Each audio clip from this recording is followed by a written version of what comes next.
ఖచ్చితంగా గుణపాఠం చెప్పుతుంది అని చెప్పి అందశ్రీ గారు ఎన్నోసార్లు నాతో మాట్లాడడం జరిగింది. ఆనాడు ఏ విధంగా ఎట్లయినా సరే 600 అయినా అటు సూర్యుడు ఇటు మొలిసినా సరే ఈసారి ఎన్నికల్లో గడీలను బద్దలు కొట్టాలి. ఆ గడీలను బద్దలు కొట్టాలంటే తెలంగాణ సమాజంలో ఉన్న యువకులు మర పిరంగులై పేలాలి అని ఆలోచనతోని నేను అందశ్రీ గారిని కలవాలనుకున్నా.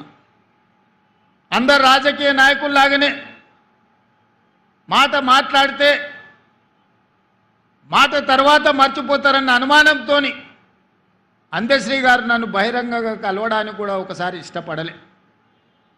నేను చెప్పిన ఒకసారి కలవడం వల్ల మీ అనుమానాలైనా తొలగిపోవచ్చు, నా అవగాహన అయినా పెరగవచ్చు. కలవడం ద్వారా తెలంగాణ సమాజానికి మేలే జరుగుతుంది తప్ప ఎవరికి అన్యాయం జరగదని నమ్మకం, విశ్వాసం, భరోసా అందశ్రీ గారికి కల్పిస్తే ఒక మిత్రుడి ఇంటిలో అందశ్రీ గారు కలిసిండ్రు. 10 నిమిషాలు ఉంటా, అంతకు మించి నేను ఉండను అని ఆనాడు అందశ్రీ గారు అన్నారు. 5 నిమిషాలకు అయినా మనం కలుద్దాం, ఈనాడు మనందరం ఏకలు కావాల్సిన అవసరం ఉన్నది. ఎంత పెద్ద సర్పానైనా చీమల దండు దండించగలుగుద్ది, మనందరం కూడా దండు కట్టాల్సిన అవసరం ఉందని ఆనాడు అందశ్రీ గారితో మాట్లాడిన సందర్భంగా నేను వారికి విజ్ఞప్తి చేసి, నా జీవితంలో జరిగిన అనేక సంఘటనలు ఆయన నిశితంగా నిశ్శబ్దంగా గమనిస్తూనే ఉన్నాడు. ఆ రోజు వారు నాతో అన్నాడు. తర్వాత నా కుటుంబాన్ని కలవనికి వచ్చినప్పుడు నా కుటుంబ సభ్యులతో తన ఆవేదనను వెలిబుచ్చిండు. బిడ్డ, నేను చూస్తూనే ఉన్నా నిశ్శబ్దంగా, రాడా ఎవడన్నా ఈ దుర్మార్గుణ్ణి నేల కూల్చడానికి అని ఆ రోజు నేను అనుకున్నా. ఈరోజు నా రేవంతుడు నాకు ఆ నమ్మకం కలిగించిన, అందుకే నీ ఇంటి గడప తొక్కినా అని నా ఇంటికి వచ్చినప్పుడు నా కుటుంబ సభ్యులతోని అందశ్రీ అన్న మాటలు, ఆ మాటతో అందశ్రీ కవి, గాయకుడు, తెలంగాణ ఉద్యమకారుడు నాకు ఆత్మ బంధువుగా మారిండు. నా కుటుంబంలో పెద్దన్నగా నేను అందశ్రీ గారిని ఆమోదించిన. మేము 7 మంది అన్నదమ్ముళ్ళం, నేను 4వ వాడిని. మా పెద్దన్ననే నాకు స్ఫూర్తి. ఈరోజు ఈ స్థాయికి రావాలని, ఒక స్థాయిలో ఉండాలని ఎన్నో కలలు మా అన్న నాడు అన్నాడు. నేను ఎదుగుతున్న క్రమంలో మా అన్నను కోల్పోయినాం. ఆ తర్వాత నాకు కనిపించిన పెద్దన్న అందశ్రీ అని చెప్పి నేను ఈ సందర్భంగా చెప్పదలుచుకున్నా. అలాంటి అందశ్రీని, తెలంగాణ ప్రజలకు స్ఫూర్తినిచ్చిన అందశ్రీని ఆనాటి ప్రభుత్వం ఎంత నిర్లక్ష్యం చేసిందో మనం చూసినాం. గద్దరన్న గురించి నేను చెప్పాల్సిన అవసరమే లేదు. గద్దరన్న వెళ్తే ప్రజాభవన్ ఈనాడు, ఆనాడు దొరల గడీల గేటు ముందల ఎర్రటెండలో గంటల కొద్ది కూర్చోబెట్టినప్పుడు తెలంగాణ ప్రజల యొక్క గుండె తరుక్కుపోయింది. ఇంత దుర్మార్గం, ఇంత కర్కశత్వం, పరాయివాడి పాలనలో కూడా ఇంత అవమానం జరగలేదు.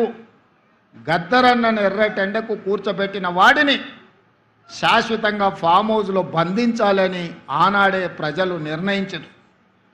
ఏ రోజైతే అందశ్రీ గలాన్ని నిర్బంధించాలనుకున్నాడో, ఏ రోజైతే గద్దరన్నను అవమానించిండో, ఆనాడే తెలంగాణ 4 కోట్ల ప్రజలు నిర్ణయించుకున్నారు, ఇక సమయం ఆసన్నమైంది, గడీలను బద్దలు కొట్టాల్సిందే అని నిర్ణయించుకొని లక్షలాది మంది రోడ్ల మీదకి వచ్చి ఈనాడు ఆ దొరల గడీలను బద్దలు కొట్టి ప్రజాపాలనను తీసుకొచ్చి ఇక్కడ కూర్చోబెట్టారు.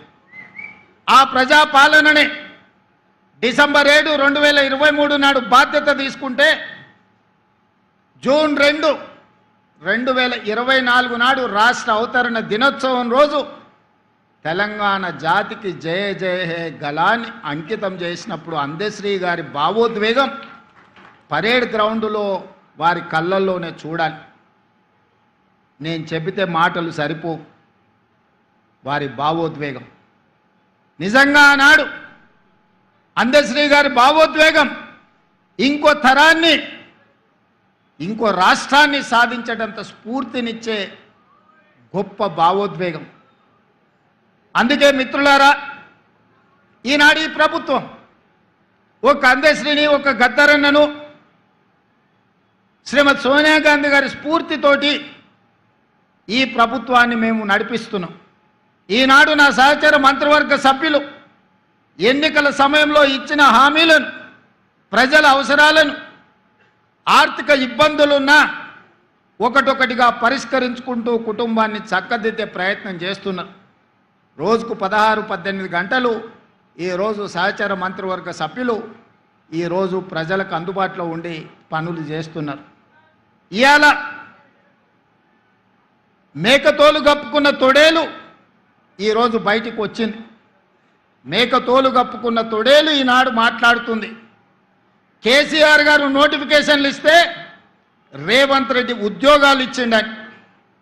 నేను అడగదలుచుకున్న ఈ తొడేళ్ల గుంపును, ఆనాడు నీ చెల్లిని నిజామాబాద్ పార్లమెంటు ఎన్నికల్లో బండకేసి కొడితే 6 నెలలు తిరగకుందే శాసన మండలికి ఉద్యోగాన్ని ఇచ్చి పంపించింది కదా. నీ బంధువు వినోద్ కుమార్ని పార్లమెంటులో గోతి తీసి పాతి పెడితే కరీంనగర్ ప్రజలు ప్లానింగ్ కమిషన్ వైస్ చైర్మన్గా 3 నెలల్లోనే ఉద్యోగం ఇచ్చిండ్రు కదా. మీ బంధువులైన హరీష్ రావు గారికో, కేటీఆర్కో, లేకపోతే దయాకర్ రావుకో ఇలా చెప్పుకుంటూ వెళ్తే 100 మంది నీ బంధువులకు ఒక్కరోజు ఖాళీ ఉండకుండా ఉద్యోగాలు, మంత్రి పదవులు ఇచ్చినావు కదా. నువ్వు పదవులు అనుభవించినావు కదా. 1 గంట కూడా ఆలస్యం చేయకుండా నీ కోసం, నీ కుటుంబం కోసం, నీ బంధువుల కోసం పడ్డ తాపత్రయంలో తెలంగాణ ఉద్యమమే ఉద్యోగాల జాతర. ఆ ఉద్యోగాల గురించి ఒక్కరోజైనా ఆలోచన చేసినవా? టీచర్ల నియామకాలు చేపట్టినవా? పోలీసు నియామకాలు చేపట్టినవా? డాక్టర్లు, నర్సుల నియామకాలు చేపట్టినవా? లేకపోతే ఇంజనీర్ల నియామకాలు చేపట్టినవా? గ్రూప్ 4, గ్రూప్ 3, గ్రూప్ 2, గ్రూప్ 1 పరీక్షలు ఏవైనా నిర్వహించి నువ్వు ఉద్యోగ నియామకాలు చేపట్టినవా?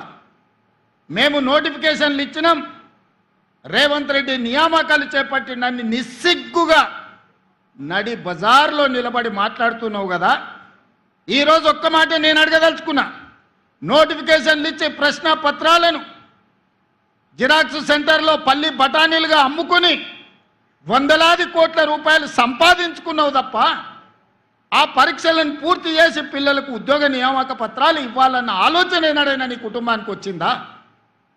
నీకో, నీ చెల్లికో, నీ చుట్టానికో ప్రజలు బండకేసి కొడితే ఎంబడే మళ్ళీ ఉద్యోగ నియామక పత్రాలు అందజేసి మీ కుటుంబం కళ్ళల్లో ఆనందం చూసినారు, మీ ఇంట్లో పండుగలు జరుపుకున్నారు. కానీ తల్లిదండ్రులు ఉపాధి హామీ కూలీ పని చేసి రూపాయి కూడబెట్టి ఉస్మానియా, కాకతీయ యూనివర్సిటీలలో పీజీలు, పిహెచ్డీలు చదివించి పోటీ పరీక్షలకు అశోక్ నగర్, దిల్సుఖ్ నగర్ చౌరస్తాలో, అమీర్పేట చౌరస్తాలో 10 ఏళ్ళు కోచింగ్ సెంటర్ల చుట్టూ తిరిగితే పరీక్షలు నిర్వహించి వాళ్లకు ఉద్యోగాలు ఇవ్వాలన్న ఆలోచన ఏనాడైనా మీకు వచ్చిందా?